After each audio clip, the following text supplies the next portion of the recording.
Welcome to Kavitha recipe Tamil. இன்னைக்கு பார்க்க போகிற ரெசிபி குக்கரில் சக்கரை பொங்கல் எப்படி செய்யலாங்கிறத பார்க்கலாம் வாங்க. இந்த சக்கரை பொங்கல் செய்ய ஒரு டம்ளர் பச்சரிசி எடுத்துக்கோங்க.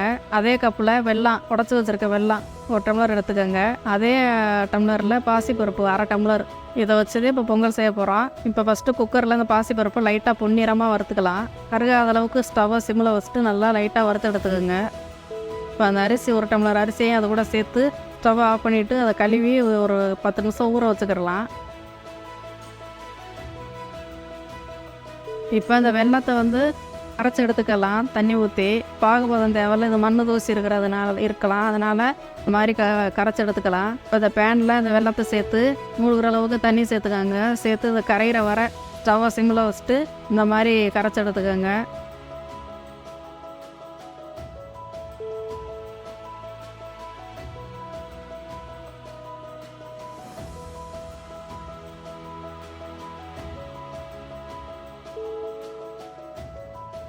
கரைச்சி அதுவும் இந்த ஓரமாக இருக்கட்டும். இப்போ குக்கரை இந்த பக்கம் வேக வச்சுக்கிடலாம். இந்த குக்கரில் இந்த அளவு ஒரு டம்ளர் அரிசிக்கு 3.5 டம்ளர் அளவு தண்ணியுடைய அளவு, அந்த பருப்புக்கு 1.5 டம்ளர் இதே அளவு. இதை சேர்த்து இதை நல்லா ஸ்டவ்வை சிம்மில் வச்சுட்டு நல்லா ஒரு விசில் வர வைங்க.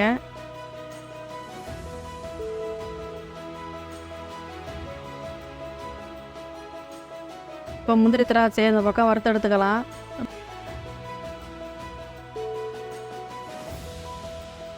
இப்போ ஒரு 2 ஸ்பூன் நெய் சேர்த்து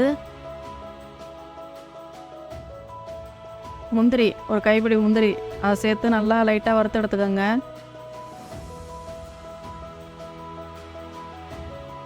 பாதி வறுத்ததுக்கு முன்னாடியே இந்த முந்திரி திராட்சையை சேர்க்கணும். முந்திரியோட லைட்டாக அதே வறுக்கணும், இல்லைன்னா அந்த திராட்சை டக்குன்னு கருகிக்கிறோம். இந்த மாதிரி லைட்டாக வறுத்துட்டு இப்போ ஒரு விசில் வந்துடுச்சு, ஸ்டவ்வை ஆஃப் பண்ணிக்கிடலாம். இப்போ இந்த அளவுக்கு வந்திருக்கு பாருங்கள். இப்போ இதை கரண்டி வச்சு நல்லா மசிச்சு எடுத்துக்கணும். அப்போ தான் இந்த சர்க்கரையோட வெள்ளைப்பாகு கொஞ்சம் ஊற்றின உடனே அந்த அரிசியை ஒரு மாதிரி உரைச்சிக்கிறோம். அதனால் நீங்கள் இந்த மாதிரி பசிச்சுக்கிட்டு தான் அந்த வெள்ளத்தை ஊற்றணும் வெள்ளைப்பாகை, இல்லைன்னா வேகாது, அரிசியாக இருக்கும். அதனால் இந்த மாதிரி மசிச்சு எடுத்துக்கிட்டு தான் இந்த வெள்ளைப்பாகு சேர்க்கணும். இந்த மாதிரி வடிகட்டி சேர்த்துக்கோங்க. சேர்த்து ஸ்டவ்வை சிம்மில் வச்சுட்டு கொஞ்சம் நேரம் வேக விடணும்.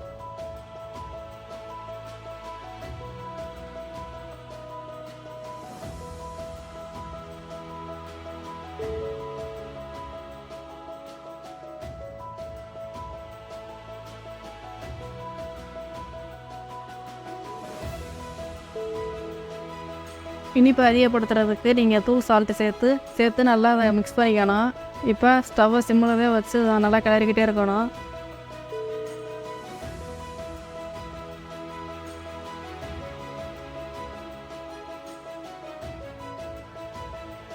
இப்போ இது கூட நெய் சேர்த்துக்கோங்க.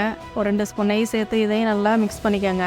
இது கூட ஏலக்காய் சேர்த்துக்கலாம். அந்த ஏலக்காயை நல்லா தட்டிட்டு தான் இது கூட சேர்க்கணும். இந்த மாதிரி நல்லா தட்டி அம்மியில் வச்சு இந்த மாதிரி தட்டிட்டு இது கூட சேர்த்துக்கோங்க. அந்த மாதிரி இந்த வெல்லம் நெய்யெல்லாம் சேர்ந்து நல்லா ஒரு சுவையை அதிகரிக்கும். அதனால நல்லா சிம்மில் வச்சுட்டு நல்லா வேக விட்டு நல்லா கிளறிக்கிட்டே இருக்கணும். இப்போ முந்திரி திராட்சை இந்த பக்கம் இந்த இதில் குக்கரில் சேர்த்துக்கலாம். இந்த மாதிரி நல்லா மிக்ஸ் பண்ணிக்கிறணும். இப்போ பாருங்கள், கெட்டியாகவும் இல்லாமல் நான் ரொம்ப கெட்டியாகவும் இல்லாமல் கரெக்டான அளவாக இருக்குது.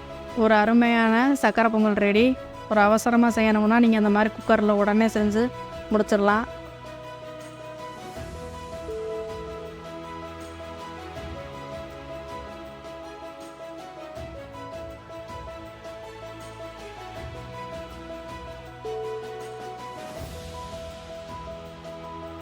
இந்த வீடியோ பிடிச்சிருந்தா லைக் பண்ணுங்கள், ஷேர் பண்ணுங்கள், சப்ஸ்கிரைப் பண்ணுங்கள்.